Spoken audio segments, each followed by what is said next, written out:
পাতলা আছে এখন এখন এখন কৰাতে যি খচা মাৰি দিছে না ভৰি ঘুমি গৈছে তাৰ কাটা যে নাই এই মোৰো হেনা এই বহি গৈছে লগে লগে এই সেইটো চলি সোণপুৰ চলিটো দাদা কোনটো নাপাওঁ বুলি চিন্তা জিন্টু নাম চিনি পাবা কিন্তু দমদমত দিলি এই নহয় সোণপুৰত এই ফাৰ্নিচাৰ দোকানতে কাম কৰিছিল সিও ফাৰ্নিচাৰ দোকানতে কাম কৰিছিল ইও সাংঘাতিক জমানি চলি একোটা কথা কয় আহি পাব হ'ব লাগব ৰেললাইনত কৰে অভাৰব্ৰিজ কেন দিছিল যে আগত কৰে সেইটো সৈতে ঘৰ এই কিমান কলা গায় এই আপোনাৰ তাতে যে 10 টাকা দিছি তাৰ পৰা ফাৰ্নিচাৰ দোকান আছে 10 টাকা কাৰণে পাগলা কৰি দিলা চিনেমা হলৰ সন্মুখত ফাৰ্নিচাৰ কিয় দোকান নাই হয় মোৰ 10 তাতে টাকা কাম নিদিলা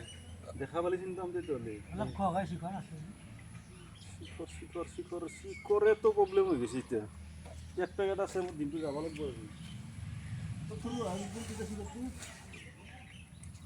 এই এখন অস্ত্ৰমনাখনত আছে নেকি এই অস্ত্ৰমনাখনত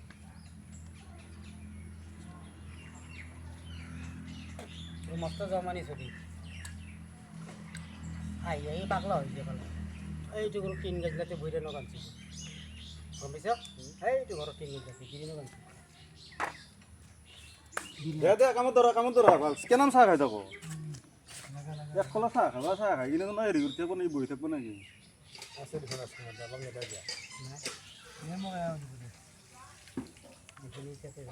ভাত খাওয়ার আমার করতাম তাতে আনব মালিকে আৰু কি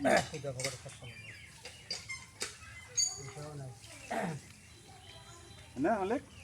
ওই বয় 500 টাকা খরচ দাদা ও মালিক ও দাদা বুঝলে ফুড়ো অলপ দাদা ইমান ডাক্তার আনছো এটা 1 কেজি ওজন ইমান ডাঙৰ ডাঙৰ নিচলে আনছো পুৰা 500 টাকা শেষ গোপাল বাজাৰেৰ পৰা